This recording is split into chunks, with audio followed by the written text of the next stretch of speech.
What's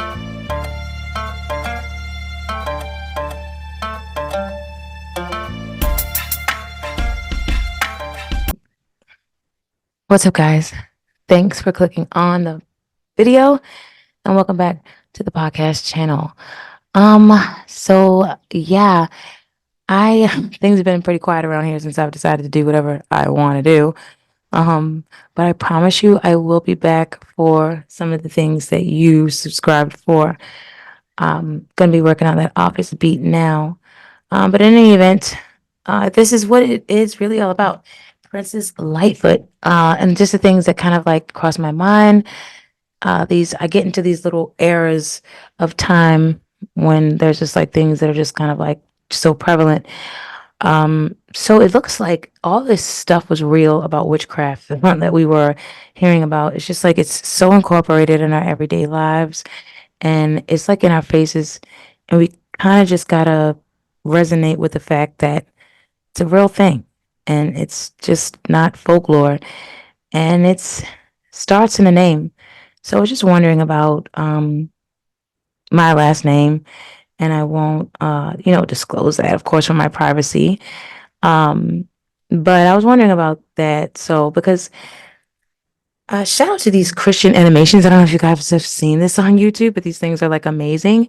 And I have read the Bible. I didn't read the entire Bible. And so there's a lot of scriptures in there that are just really powerful and really helpful to get you through spiritual warfare.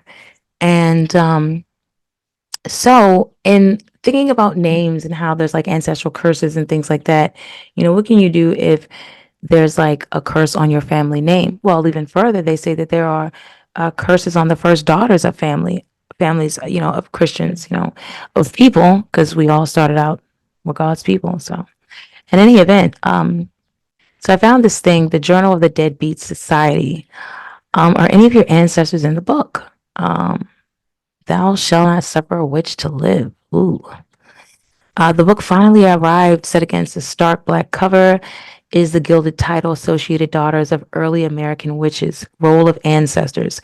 It is quite impressive to look at, and I must admit the pages are burning with a little more than just history and genealogy. There's something more in here. Of course, I poured through it, wondering if my own family might be included. There are over 300 witches mentioned, and each entry includes birth, death, parents, spouse, children, accusation, and references. There's a handy index in the back as well. And you might be surprised how many national figures from our early American history actually show up in this book.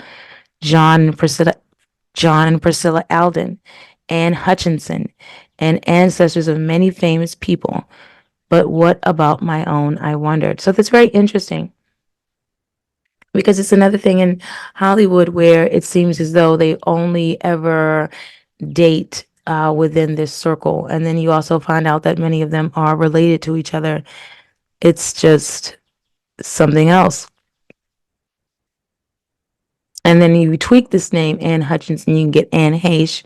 And a lot of the last names have been tweaked for just that. I was wondering about that name, the early farmer, Thomas Putnam, who allegedly used witchcraft to get so much of the land he had taken over. And I was just wondering if that was ever switched, Putnam Thomas. Most of my early Americans were in Virginia during this time period. The society in this book honors the ancestors of women who were mistreated during the witch hysteria in colonial America prior to 31 December 1699. It covers all of the colonies. However, unfortunately, not much remains from the South, as many courthouses and records were destroyed during the Civil War. But I do have some New England lines, and I decided to check them out. The first thing I did was to open up the index and browse through for any familiar names, and there were a few: Carter, Crawford, Harding, Hobbs, Jones, Taylor, Abbott, and Sanford. As crazy as it seems, some of these very early families are my most documented, but nothing seemed to work out until I came to the last name of the list, Sanford. And this is where I found my witches. I journeyed back into time to a world of treachery and suspicion. No one was safe. If you were beautiful, you had sold your soul to the devil. If you danced in the woods, you were worshiping Satan. If you were a healer, a visionary, if you were gifted in any sort of way, if you had different opinions or beliefs, it was very likely that you would be accused of witchcraft. Those accused were imprisoned, tried, tested, tortured, and either acquitted or put to death. Imprisonment was awful. Some were taken from their sick beds and locked away for months. Women gave birth in these prisons in shackles and in chains. Others died due to the deplorable conditions before their sentence was announced. Oh, this is horrible. I don't believe that people should have the right to make that decision because there are situations where people are gifted. God gives gifts to the maker and creator of heaven and earth. And as I do know, the devil does as well. But I can just almost bet this wasn't such a sensible time. You could always confess. That might buy you some time. They wanted you to confess to justify their accusations. However, such a confession would imply your guilt and a complicity in various crimes. Often that crime was murder. Unusual and unexplained deaths, especially children's deaths, were usually blamed on witches. You see? An unsensible time. My part in this story begins in 1607 with Thomas and Andrew Sanford, my 10th great-grandfather. The lineage is a long one. Myself, my father, Ada Joanna Knuppel, my grandmother, Mary Winfred Shamlis, my great-grandmother, Mary Virginia Brown, and second great-grandmother, Sarah Amanda Roberts. Sarah Amanda Roberts, like Julia Roberts. Third great-grandmother, Eliza Brown Landcraft. Fourth great-grandmother, Nathaniel Landcraft. Fifth great-grandfather, Sarah Jocelyn. Sixth great-grandmother, Abigail Abbott. Seventh great-grandmother, Anna Sanford. Eighth great-grandmother, Thomas Sanford. Ninth great-grandfather, Thomas Andrew Sanford. 10th great-grandfather. So it's just all throughout our family. It seems as though we're witches. My third great-grandmother, Sarah Amanda Roberts. I never knew that Thomas Andrew Sanford existed until now. There are hundreds of sets of grandparents in our family trees, but that does not make any of them any less significant. If just one of them did not exist, we would not exist. It is a matter of science. All we are is a sum product of every person who preceded us. Nothing more, nothing less. Some scientists say that perhaps we even carry their memories. Everything is recorded in our DNA. Even our memories and life experiences, even the memories and life experiences of our ancestors. This is very interesting because there's so many things that I know that I will not live, but I have these sort of visions of. I didn't plan on making this long. I was honestly hoping to get to, so if you guys are interested, and I'll pick this back up, and that means it will starting at Thomas Andrew was born. I actually was interested in the last names.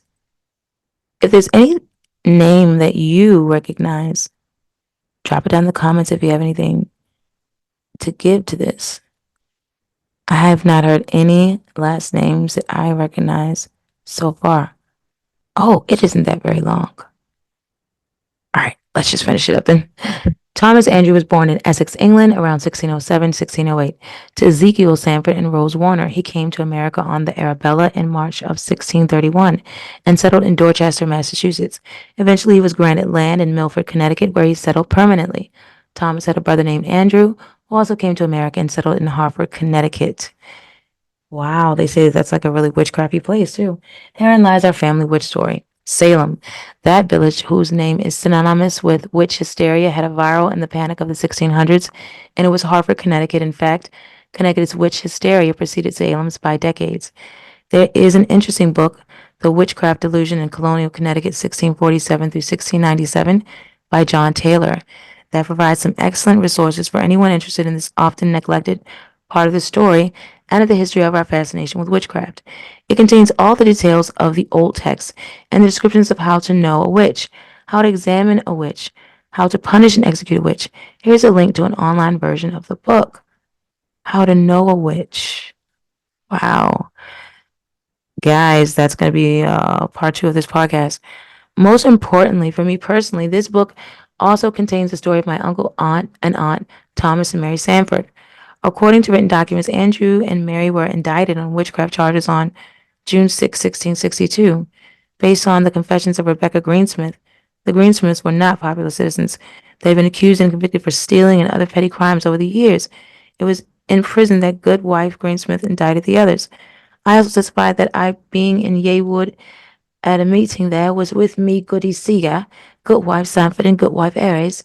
And at another time there was a meeting under a tree in Ye Green by our house, and there was there James Walkley, Peter Grant's wife, good wife Aries, and Henry Palmer's wife of Weatherfield, and Goody Seeger, and there we danced and had a bottle of sack. It was in Ye night, and something like a cat called me out to Ye meeting, and I was in Mr. Villart's orchard with Mrs. Judith Vollert, and she told me that she was much troubled with Ye Marshal Jonathan Gilbert, and cried, and she said if it lay in she was much troubled with and she said if it lay in her power she would do him a mischief or what hurt she could. Goodwife Greensmith and her husband were both found guilty and executed in January of 1662 on Gallows Hill near Trinity College, where a large crowd gathered to enjoy the entertainment. That's disgusting. That's gossip. She literally just said she drank liquor with this person, and she was complaining about another person and said she was going to do something to him, and then she just went and told who? This is ridiculous. Another accusation came from, and I don't know why I turned my voice to that, but if you could, the text, it's reading like yay, and I just automatically just felt like that's what I needed to do. Another accusation came from Robert Stern. Robert Stern testified as followeth. I saw this woman, Goodwife Seeger, in Ye Woods with 3 more women, and with them I saw 2 black creatures like 2 Indians, but taller. I saw likewise a kettle there over a fire. I saw the women dance around these black creatures, and whilst I looked upon them, one of the women, G. Greensmith, said, look, who is yonder? And they ran away up the hill. I stood still, and yea, black things came towards me, and then I turned to come away. He further saith, I knew the persons by their habits or clothes, having observed such clothes on them not long before. And then they weren't even in England. All right, I'm just going to cut that out. The actual crime was conducting public meetings other than those held by the elders of the village, which in turn meant that they were consorting with Satan. The actual offense, they were caught dancing in the woods, drunk on alcohol. Andrew was acquitted, but Mary was found guilty and hanged on Gallows Hill. Although one account I found said the following, like some weird specter of the spirit world, she disappeared. Whatever actually happened to Mary, the mother of 5, was only about 42 years old. Oh my gosh, that makes me think of Always a Witch on Netflix. I watched this. This is so interesting. I am such like I'm such, I don't know, I'm like a forever kid or something, or a forever teen. I don't really know. But so it interested me when I saw, because you usually see this kind of thing with white women. And then I saw that they use like a Native American woman, or actually, she's actually in Africa, an African or Caribbean. So this brown woman is actually in the Caribbean, and she's like a witch in like the 1800s or something like that, 1600s maybe, I don't know, really, really older times. But she's not like a witch that like you would say. It's just like in this article, like they would just call her a witch just because she was actually a healer. Like she could just heal people, and she had just done it through things like herbs. It wasn't even anything like that, it wasn't supernatural in nature. When she grew older, I think it became a bit more, but there wasn't something that she called on. She's just the daughter of a woman who actually has supernatural powers and everything. So, I found it interesting that she was going back and forth from the 1600s to today's time, and the dynamics with brown women, or women period, especially brown, her being a slave in that time and then coming here as a free woman, and then traveling back and forth. She was thrown back and forth a couple of times back in time. It wasn't something that, just like when they tried to burn her in the 1600s, and she was taking her punishment. It was nothing that she could do about it, but she wound up, that fire had sent her through the ocean, and she come up through our time now in the 20th century. It's an amazing series. It's really, for me, because I just, I perceive things deeply, it was not about witchcraft to me.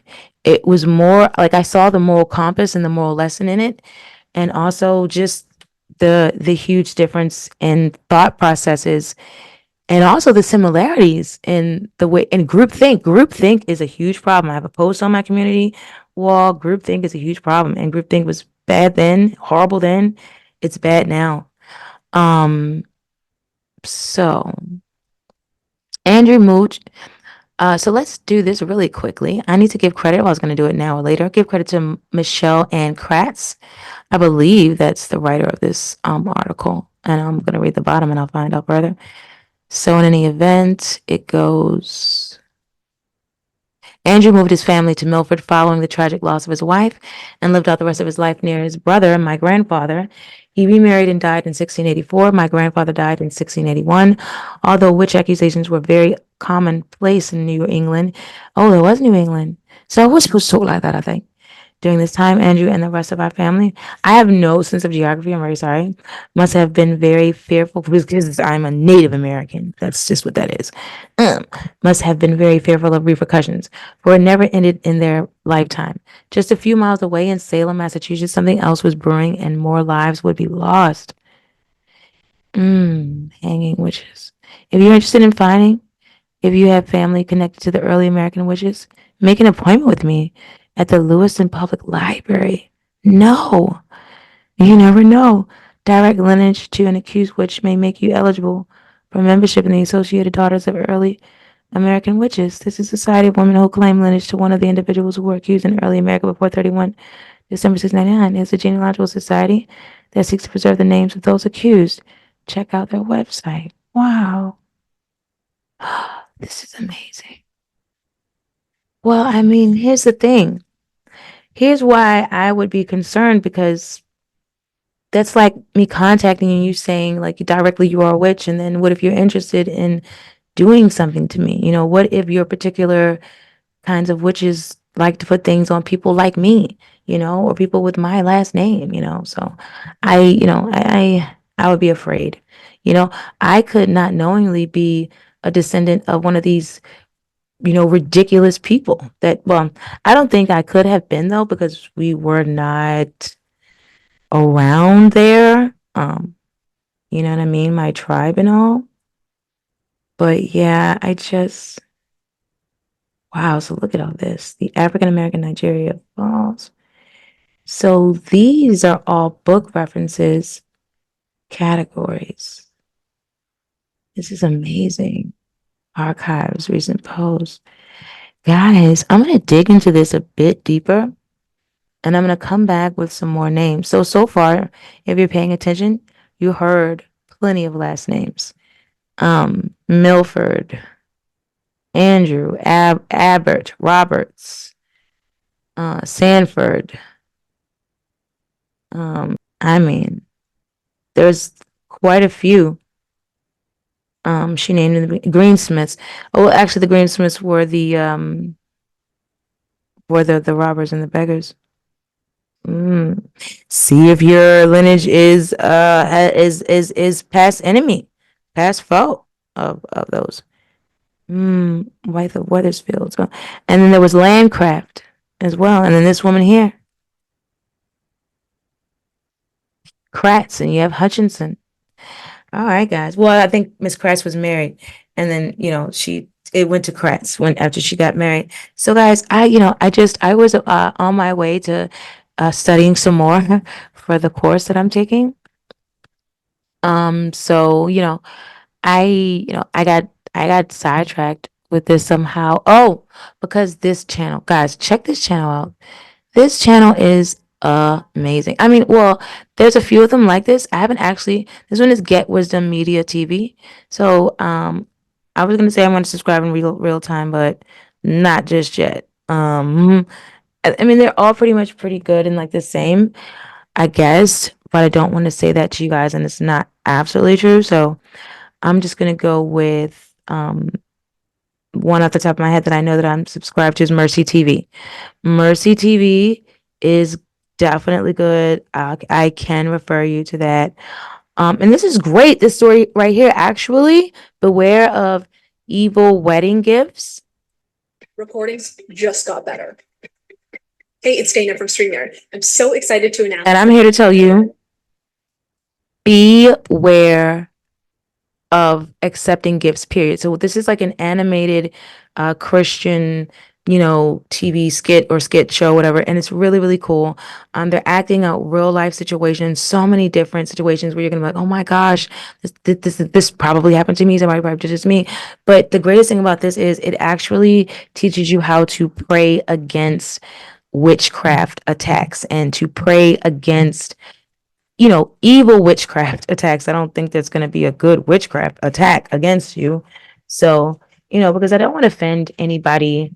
I don't want to offend anybody, and I know that all people aren't evil, but I do know that there's no power higher, mightier than the maker and creator of heaven and earth. And that is where I get my strength from. And that is my rock. And that is it for that. And so a lot of times when you feel that way, you have people who want to come against you. And you don't even have to bother other people. It's really weird. So I've been a person who doesn't accept gifts from other people. I raise my children not to accept gifts from other people, just inherently in my spirit. And check this out. This is like one of the reasons why I guess I forgot to like that video. Liking you now. So check out Mercy TV, Beware Evil Gifts, Devil's Tactics for Christian Homes Revealed. And they literally walk you through situations and then how to pray.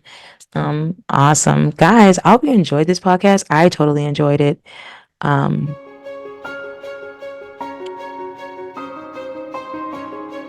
totally enjoyed you guys being here with me. I hope that was all being heard because I did not see my little green button, and that is worrisome. All right, guys. Don't forget to hit the bell, like this video, share this video, and if you're interested in creating content for your channel, go ahead and hit that link at the end of the video. You don't have to join the membership in order to get the tips and tricks. Some of those are free. I just go a little bit more in depth. You know what I'm saying? Anyways, guys, hit the bell, like the video, share the video, subscribe to the channel. And if you're looking to create your own YouTube channel, Princess Lightfoot's YouTube school is up and running on the channel. And we're starting from beginning to end. And it always, even if you already know, you say, I already have my channel up, I don't really need to know this. I'm telling you, there's not a bit of information that does not help the mind grow. All right, guys. See you next time. Lightfoot out.